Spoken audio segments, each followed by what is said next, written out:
بسم الله الرحمن الرحيم نحمده ونصلي على رسوله الكريم أما بعد أعوذ بالله من الشيطان الرجيم بسم الله الرحمن الرحيم رب اشرح لي صدري ويسر لي أمري واحلل عقدة من لساني يفقهوا قولي رب زدني علما رب زدني علما رب زدني علما جی پچھلی کلاس میں جو ہے سورہ احزاب کی آیت نمبر 35 کی تفسیر ہوئی تھی ہماری ان المسلمین والمسلمات والمؤمنین والمؤمنات۔ اب آج جو ہے سورہ احزاب کی آیت نمبر 36 آیت نمبر 36 کی اور اس کے بعد کی آیتوں کی تفسیر دیکھیں گے۔ جیسا کہ سورہ احزاب کے ابتدا میں بتا چکی تھی کہ یہ اس صورت میں جو ہے زیادہ تر جو ہے احکامات جن کا تعلق جو ہے آپ صلی اللہ علیہ وسلم کی تعظیم سے، آپ صلی اللہ علیہ وسلم کی عزت اور محبت اور ان کی مکمل اطاعت کا ذکر ہے اس میں، اور جو ہے آپ صلی اللہ علیہ وسلم کو کسی قسم کی ایذا تکلیف پہنچانے سے رکنے منع، یعنی آپ صلی اللہ علیہ وسلم کو تکلیف پہنچانے سے جو ہے منع کیا گیا ہے۔ تو اسی سلسلے کی جو ہے چند واقعات کے متعلق جو ہے یہ صورت نازل ہوئی تھی، یہ آیتیں نازل ہوئے ہیں۔ اب جی یہ جو آیت ہے اوپر والی آیت نمبر 36، وما كان لمؤمن ولا مؤمنة إذا قضى الله ورسوله أمرا أن يكون لهم الخيرة من أمرهم، کہ جو ہے مناسب نہیں ہے کسی مومن مرد کے لیے اور نہ ہی مومن عورت کے لیے کہ جب فیصلہ کر دے اللہ اور اس کا رسول کسی کام کا کہ ہو اس کے لیے کوئی اختیار ان کے اس کام میں یا پھر اس معاملے میں، اور جو کہ اللہ کی اور اس کے رسول کی نافرمانی کرے گا تو پس وہ صریح گمراہی میں جا پڑا۔ ٹھیک ہے، تو یہ ہے اس کا ترجمہ۔ تو اس آیت کے نزول کے بارے میں کئی واقعات ہیں، دراصل احادیث میں کئی واقعات نقل ہوئے ہیں۔ تو دراصل پہلا واقعہ تو یہ ہے کہ حضرت زید بن حارثہ رضی اللہ عنہ، جس کے بارے میں ہم اس صورت کی ابتدا کے آیتوں کی تفسیر میں ہم پڑھے تھے کہ آپ صلی اللہ علیہ وسلم نے حضرت زید بن حارثہ رضی اللہ عنہ کو منہ بولا بیٹا بنا لیا تھا، یاد ہے نا آپ لوگ کو؟ زید بن حارثہ کو اپنا منہ بولا بیٹا بنائے تھے۔ جی، ان کے غلام تھے اصل میں جو ہے یہ کسی اور شخص کے غلام تھے، انہوں نے اس کو آزاد کر دیا تھا۔ تو آپ صلی اللہ علیہ وسلم نے ان کو زمانہ جاہلیت میں جو ہے مکہ میں ہی ان کو ایک بازار میں خرید لیا تھا، کس کو؟ زید بن حارثہ کو۔ ابھی ان کی عمر بھی بہت کم تھی۔ آپ نے خریدنے کے بعد جو ہے ان کو آزاد کر کے یہ شرف بخشا کہ عرب کے جو ہے اصل میں اس وقت عرب میں عام رواج تھا منہ بولا بیٹا بنانے کا، تو آپ صلی اللہ علیہ وسلم نے بھی اس رواج کے مطابق جو ہے اپنا منہ بولا بیٹا بنا لیا، کس کو؟ زید بن حارثہ رضی اللہ عنہ کو، اور اس طریقے سے ان کی پرورش فرمائی۔ اب مکہ مکرمہ میں جو ہے ان کو زید بن محمد کے نام سے پکارا جاتا تھا، جیسے کہ پچھلی مرتبہ بھی جو تفسیر میں بتائی تھی کہ آپ صلی اللہ علیہ وسلم نے ان کو اپنا منہ بولا بیٹا بنا لی، تو تمام مکہ والوں نے ان کو جو ہے ہر کوئی جو ہے ان کو زید بن محمد کے نام سے پکارا کرتے تھے۔ لیکن پھر قرآن کریم کی آیت جو ہے اس رسم جاہلیت کو مٹانے کے لیے نازل ہوئی کہ اپنے جو ہے ہر ایک کو جو ہے اپنے اصلی باپوں کے نام سے پکارو، ادعوہم لآبائہم، جو آیتیں نازل ہوئی تھی ابتدائی صورت کے، تو اس میں یہ ہے کہ اپنے ہر ایک کو جو ہے اپنے باپ کے نام سے پکارو، ٹھیک ہے، اصلی باپ کی طرف منسوب کیا کرو۔ تو اس کے بعد سے جو ہے صحابہ نے جو ہے ان کو زید بن محمد کہنے سے یعنی زید بن محمد پکارنا چھوڑ دیا، بلکہ زید بن حارثہ جو ان کے اصلی باپ تھے اسی نام سے ان کو پکارنے لگے اس آیت کے نزول کے بعد۔ کون سی؟ ادعوہم لآبائہم، جو سورہ احزاب کی ابتدائی آیات ہے۔ ٹھیک ہے جی۔ اب جو ہے اصل میں تو زید بن حارثہ رضی اللہ عنہ کو جو ہے پہلے زید بن محمد کے نام سے پکارا جاتا تھا، لیکن بعد میں جو ہے قرآن کریم کے حکم کی وجہ سے جو ہے زید بن حارثہ پکارنے لگے صحابہ۔ تو یہ جو ہے ان کے لیے، جو کس کے لیے؟ زید بن حارثہ رضی اللہ عنہ کے لیے ایک قسم کی جو ہے ایک محرومی ہو گئی تھی ان کو۔ کیوں؟ کیونکہ زید بن محمد جو ہے ان کے لیے بہت بڑا اعزاز تھا، کیونکہ محمد صلی اللہ علیہ وسلم کے بیٹے ہونا تو بہت بڑی عزت کی شرف کی بات ہے نا۔ تو اس اعزاز سے وہ محروم ہو گئے تھے، کیونکہ اللہ قرآن کا حکم کے مطابق ان کو زید بن حارثہ پکارنے لگا گیا۔ تو لیکن اس کا بدل جو ہے اللہ تعالیٰ نے ان کا اس طریقے سے کر دیا، اس محرومی کا بدل، کہ قرآن میں جو ہے انبیاء کے بعد صحابہ میں سے صرف ایک صحابی کا نام قرآن میں آیا، وہ کس کا؟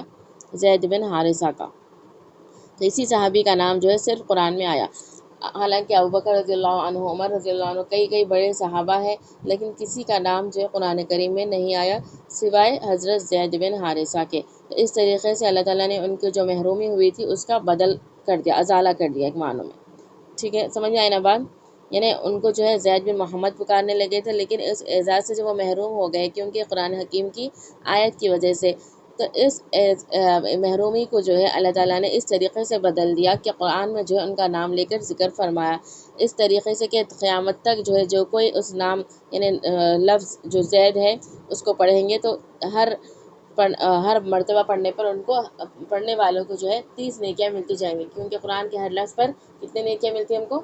30 نیکیاں ملتی ہیں، 30 نیکیاں ملتی ہیں۔ تو اسی طریقے سے جب بھی حضرت زید رضی اللہ عنہ کا نام آئے گا تو جب بھی ہم ان کا نام پڑھیں گے تو ہم کو 30 نیکیاں ملیں گی۔ ٹھیک ہے، اگلی آیت میں ہے ان کا نام، آیت نمبر 37 میں ان کا نام ہے۔ تو اس طریقے سے اللہ تعالیٰ نے ان کو یہ اعزاز بخشا۔ جی، تو اسی طریقے اسی کے متعلق جو ہے ایک حدیث ہے کہ آپ صلی اللہ علیہ وسلم بھی جو ہے ان کا بہت زیادہ اکرام فرماتے تھے، اور عائشہ رضی اللہ عنہ فرماتی ہیں کہ آپ نے جو ہے آپ صلی اللہ علیہ وسلم نے جب کبھی بھی کسی لشکر میں ان کو بھیجا تو امیر لشکر انہی کو بنایا ہے، یعنی اگر کسی لشکر میں ان کو روانہ فرمایا ہے تو اس لشکر کا امیر جو ہے زید بن حارثہ کو بنایا۔ ٹھیک ہے، اس طریقے سے ان کو اعزاز بخشا، عزت بخشی۔ تو اسلام کی جو ہے ایک بہت بڑی یہ دیکھا گیا تو بہت بڑی خاصیت ہے کہ وہ تو پہلے غلام تھے، لیکن غلام کو اللہ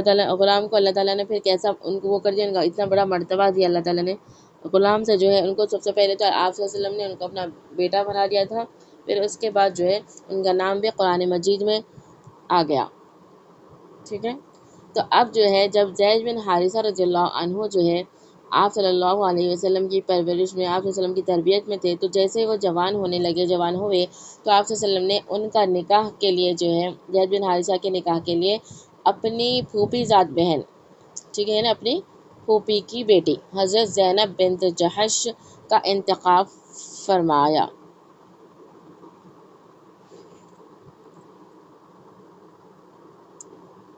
جی، تو اپنی پھوپھی ذات بہن کون؟ زینب بنت جحش رضی اللہ عنہ کا جو ہے انتخاب فرمایا، ان کو چنا، کس کے لیے؟ حضرت زید بن حارثہ رضی اللہ عنہ کے نکاح کے لیے جو ہے زینب بنت جحش کو چنا آپ صلی اللہ علیہ وسلم نے، اور یہ پیغام نکاح جو ہے دیا۔ تو اب زید رضی اللہ عنہ چونکہ جو ہے یہ ان پر ایک عیب لگا ہوا تھا کہ یہ آزاد کردہ غلام ہے، اور حضرت زینب بنت جحش رضی اللہ عنہ تو کیا ہے، بڑے خاندان کی ہے نا، آپ صلی اللہ علیہ وسلم کی پھوپھی ذات بہن ہے، تو بہت بڑے خاندان کی تھی وہ۔ تو حضرت زینب بنت جحش اور ان کے جو بھائی تھے عبداللہ بن جحش، انہوں نے جو ہے اس رشتے سے انکار کر دیا۔ کیوں انکار کر دیا؟ کیونکہ دونوں کے یعنی حضرت زید بن حارثہ رضی اللہ عنہ کیا تھے؟ ایک آزاد کردہ غلام تھے، ایک ذرا یعنی خاندان ان کا ذرا وہ تھا، کم تھا، اور ان کا جو ہے حضرت زینب بنت جحش رضی اللہ عنہ کا خاندان جو ہے ایک ان سے ذرا اشرف تھا، بڑا تھا۔ تو اس اعتبار سے جو ہے انہوں نے اس کو وہ کر دیا، یعنی اس رشتے سے انکار کر دیا۔ تو اس واقعے پر یہ آیتیں نازل ہوئی، کون سی؟ آیت نمبر 36 جو ہے وَمَا كَانَ لِمُؤْمِنٍ أَوْ مُؤْمِنَةٍ، کہ کسی مومن مرد کے لیے یا کسی مومن عورت کے لیے مناسب نہیں ہے کہ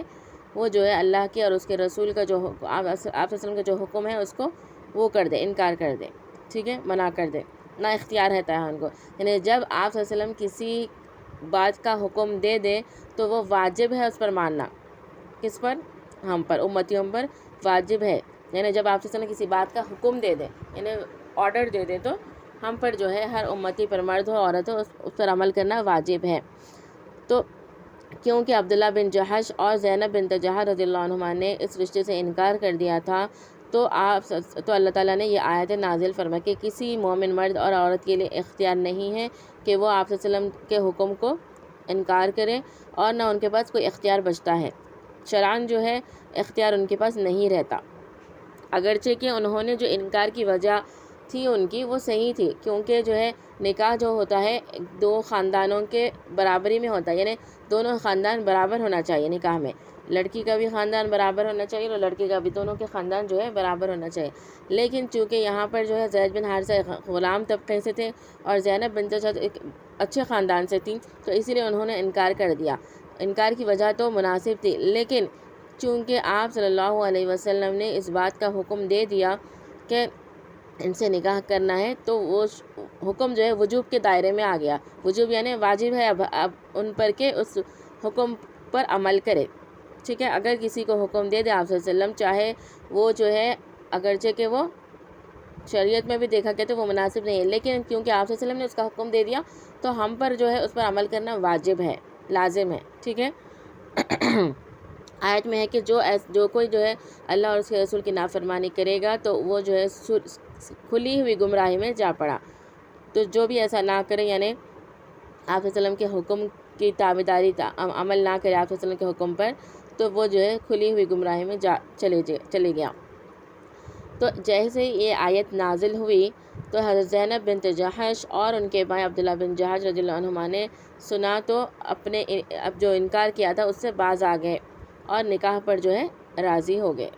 ٹھیک ہے۔ چنانچہ یہ نکاح کر دیا گیا، کس کا؟ حضرت زید بن حارثہ رضی اللہ عنہ کا اور زینب بنت جحش کا نکاح کر دیا گیا، اور ان کا مہر جو ہے کس کا؟ زینب بنت جحش رضی اللہ عنہ کا مہر آپ صلی اللہ علیہ وسلم نے اپنی طرف سے ادا کیا، کیونکہ زید بن حارثہ جو ایک آزاد کردہ غلام تھے اور آپ صلی اللہ علیہ وسلم نے ان کو اپنا منہ بولا بیٹا بنا لیا تھا، تو اسی لیے آپ صلی اللہ علیہ وسلم نے اپنی طرف سے ان کا مہر ادا کیا۔ کتنا مہر تھا؟ 10 دینار سرخ اور 60 درہم، 10 دینار یعنی تقریباً جو ہے 4.25 تولہ سونا ہوتا ہے، اور 60 درہم یعنی چاندی کو کہتے ہیں، تو 16.25 تولہ، 16 ٹھیک ہے، 16 تولہ چاندی، اور ایک جو ہے ایک جو ہے بار برداری کا جانور، یعنی جو سامان وغیرہ اٹھانے کا جو رہتا ہے کام وغیرہ کے لیے، وہ ایک جانور، اور پورا جو ہے ایک جوڑا، اور 50 مد آٹا، 50 مد آٹا یعنی تقریباً 45 سیر ہوتا ہے، اور 10 مد جو ہے کھجور دیے مہر میں، 8.5 سیر ہوتا ہے، 10 مد یعنی 8.5 سیر جو ہے کھجور ہوتا ہے، تو یعنی اتنا مہر جو ہے آپ صلی اللہ علیہ وسلم نے، سونا تھوڑا، چاندی، اور ایک جانور، ایک جو ہے جوڑا کپڑا، اور آٹا اور کھجور، ٹھیک ہے۔ تو یہ جو ہے تفاسیر میں جو ہے یہ جو ہے مشہور واقعہ ہے، حضرت زینب بنت جحش اور زید بن حارثہ کا نکاح اس طریقے سے ہوا، اور اس وجہ سے جو ہے یہ آیتیں نازل ہوئی تھی۔ اس کے علاوہ جو ہے مفسرین نے اس کے علاوہ بھی کئی واقعات جو ہے نقل کیے ہیں تفاسیر میں، کہ جو ہے جس کی وجہ سے یہ آیت کا نزول ہوا، تو ہو سکتا ہے جو ہے کئی واقعات ایسے ہوئے جن کی وجہ سے یہ آیتیں جو ہے نازل ہوئی، اور اس میں مشہور واقعہ جو ہے ان کا ہو گیا، کس کا؟ زینب بنت جحش اور زید بن حارثہ رضی اللہ عنہ کا۔ تو دوسرا اور ایک واقعہ جو ہے وہ ہے کہ حضرت ایک صحابی تھے حضرت جلیبیب رضی اللہ عنہ ہے، تو ان کا بھی رشتہ جو ہے ایک انصاری صحابی کی لڑکی سے کرنا چاہا، تو اس انصاری اور ان کے گھر والوں نے اس رشتے اور نکاح سے انکار کر دیا، تو جب یہ آیت نازل ہوئی تو سب جو ہے راضی ہو گئے اور نکاح کر دیا گیا، یعنی اگرچہ کہ وجہ جو ہے دینی مسئلہ، اگر وجہ جو ہے انکار کی مناسب تھی، یعنی کر سکتے تھے انکار، لیکن جب آپ صلی اللہ علیہ وسلم نے کسی کے بارے میں کچھ حکم دے دیا تو اس پر عمل کرنا کیا ہے ہمارے لیے لازم ہے، اسی لیے تو ان کا بھی نکاح کے بارے میں حکم دیا تھا اللہ تعالیٰ آپ صلی اللہ علیہ وسلم نے ہی، تو لیکن اس انصاری صحابی کی لڑکی نے انکار کر دیا تھا، لیکن جیسے پھر یہ آیت نازل ہوئی تو انہوں نے رشتے کے بارے میں راضی ہو گئے اور نکاح کر دیا گیا، تو آپ صلی اللہ علیہ وسلم نے ان کے لیے بہت زیادہ رزق کی وسعت کی دعا فرمائی، یعنی رزق کی کشادگی کی دعا فرمائی ان کے لیے۔ تو صحابہ رضی اللہ عنہم اجمعین کا بیان ہے کہ اللہ نے ان کے گھر میں ایسی برکت دی تھی، یعنی ان کے گھر میں کس کی؟ جن کا نکاح ہوا تھا نا، حضرت جلیبیب اور ایک انصاری صحابی کی لڑکی، تو ایسی برکت دی کہ مدینہ طیبہ کے گھروں میں جو ہے سب سے زیادہ جو ہے بڑا خرچ جو ہے اس گھر کا تھا، یعنی بہت زیادہ پکوان وغیرہ ہوتا تھا، بہت زیادہ خرچہ ہوتا تھا اور بہت زیادہ برکت تھی اس گھر میں۔ اور بعد میں جو ہے آخر میں جو ہے حضرت جلیبیب رضی اللہ عنہ جو ہے وہ ایک جہاد میں شہید ہو گئے تھے، جن کا تجہیز تکفین وغیرہ جو ہے سب جو ہے آپ صلی اللہ علیہ وسلم نے اپنے دست مبارک سے کی تھی، یعنی اپنے ہاتھوں سے کی۔ تو اسی طریقے کے اور کئی واقعات ہیں تفاسیر میں جن کے وجہ سے جو ہے یہ آیت نازل ہوئی تھی، لیکن مشہور واقعہ زینب بنت جحش کا ہوا۔ تو اب جو ہے جو زینب بنت جحش اور ان کے بھائی عبداللہ رضی اللہ عنہ نے جو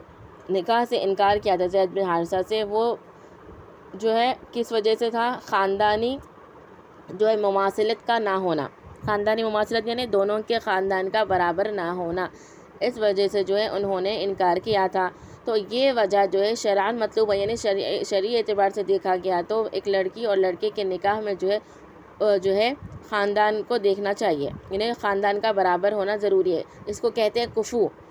شریعت کے اصطلاح میں اس کو کیا کہتے ہیں؟ کفو کہتے ہیں، کاف فو حمزہ،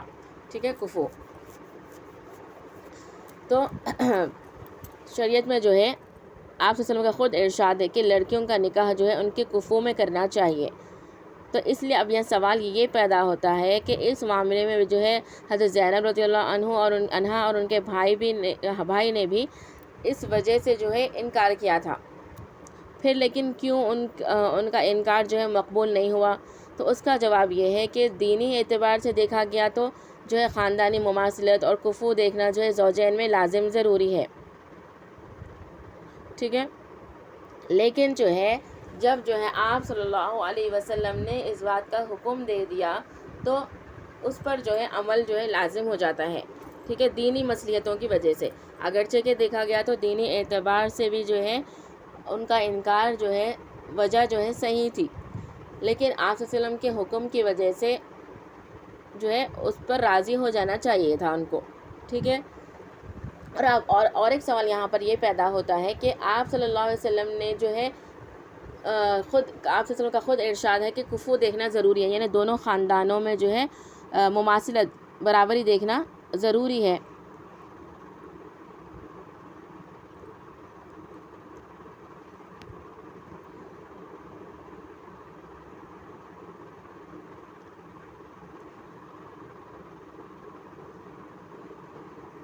جی، برابری دیکھنا ضروری ہے، لیکن جو ہے ایک منٹ،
نبی صلی اللہ علیہ وسلم کو بھی اس بات کا علم ہے کہ دونوں جو ہے زوجین میں یعنی لڑکی اور لڑکے میں جو ہے کفو کا ہونا ضروری ہے، یعنی دونوں خاندانوں کا برابر ہونا ضروری ہے، لیکن دینی مصلحتوں کی وجہ سے آپ صلی اللہ علیہ وسلم نے جب یہ رشتہ طے کیا تو زینب بنت جحش اور عبداللہ بن جحش رضی اللہ عنہ کو یہ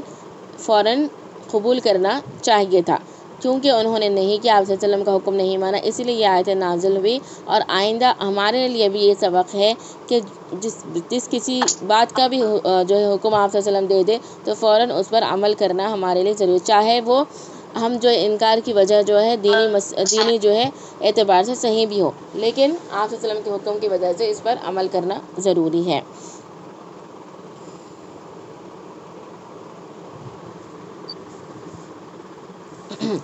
حالانکہ آپ صلی اللہ علیہ وسلم کو بھی معلوم تھا کہ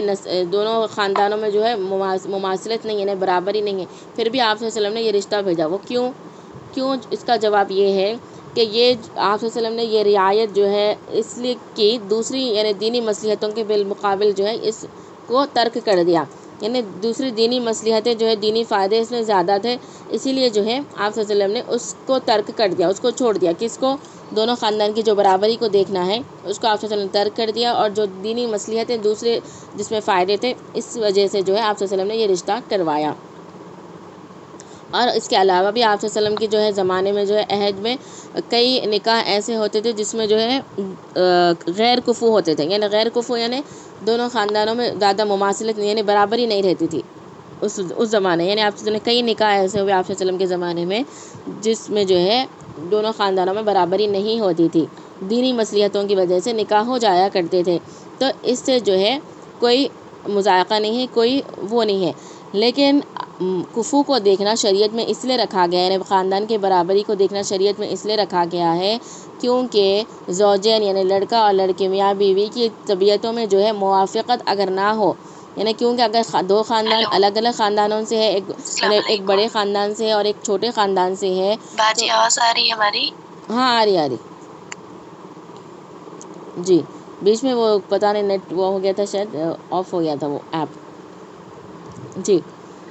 تو نکاح میں جو ہے کفو کو دیکھنا اصل میں اسی لیے ہے شریعت میں کیونکہ زوجین میں جو ہے میاں بیوی کی طبیعتوں میں جو ہے موافقت نہ ہونے کی وجہ سے نکاح کے جو مقاصد ہے اس میں خلل ہوتا ہے،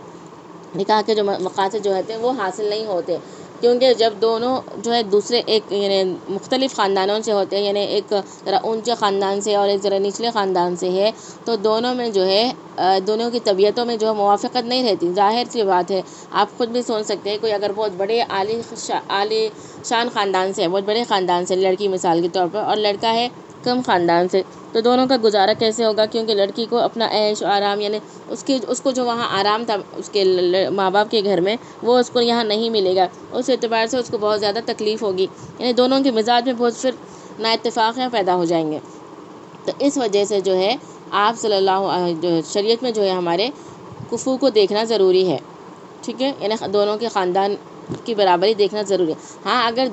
دوسری جو ہے دینی فائدے بہت زیادہ ہے، اگر کہیں یعنی لڑکی کا رشتہ ایسی جگہ کر رہے ہیں جہاں پر خاندان یعنی لڑکے کا خاندان کم ہے یا پھر لڑکی کا خاندان کم ہے، لڑکے کا خاندان یعنی اونچے اس کا ہے، تو اگر دوسرے فائدے ہیں اس میں تو کر سکتے ہیں، ایسا نہیں ہے کہ کوئی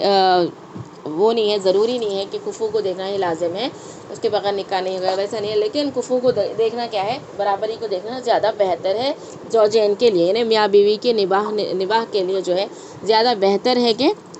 دونوں خاندان کی برابری دیکھا جائے، ٹھیک ہے، اس لیے یہ مسئلہ۔ اور اسی کے متعلق جو ایک حدیث ہے جس میں آپ صلی اللہ علیہ وسلم کا ارشاد ہے کہ لڑکیوں کا نکاح جو ہے ان کے اولیاء ہی کے ذریعے ہونا چاہیے، یعنی بالغ لڑکیوں کا جو نکاح ہے، باجی آواز جی آواز نہیں آ رہی میری،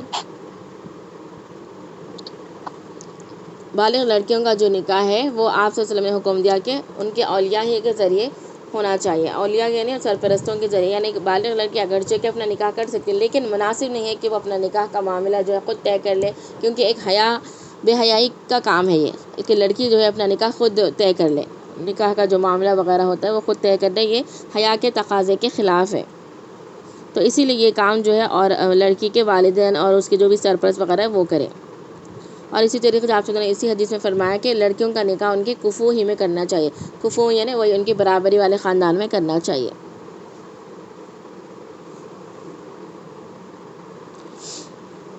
جی، لیکن اگر دوسری دینی مصلحتوں کی وجہ سے غیر خاندان یعنی دوسرے طبقے کے اس میں ہو جا رہا ہے نکاح تو کوئی مصلحت نہیں ہے، جائز ہے۔